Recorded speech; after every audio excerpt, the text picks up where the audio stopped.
8 வயது சிறுவன் கடை வீதியில் உள்ள கடைக்காரரிடம் ₹1 நாணயத்தை காட்டி, உங்கள் கடையில் இறைவன் இருந்தால் ₹1 கிடைப்பாரா என்று கேட்டான். சிறுவனின் கையில் இருந்த நாணயத்தை தட்டிவிட்ட கடைக்காரர் சிறுவனை அங்கிருந்து துரத்திவிட்டார். சிறுவனும் அந்த நாணயத்தை எடுத்துக்கொண்டு ஒவ்வொரு கடையாக சென்று ₹1 இறைவன் வேண்டுமென்று கேட்டான்.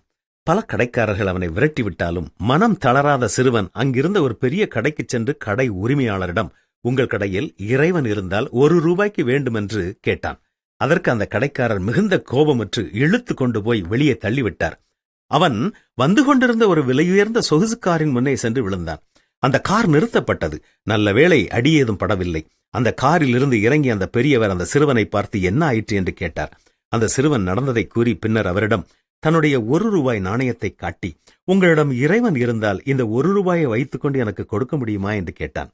அதற்கு அந்த பெரியவர், ₹1 இறைவனை வாங்கிவிட்டு அந்த இறைவனை வைத்து நீ என்ன செய்யப் போகிறாய் என்று கேட்டுள்ளார்.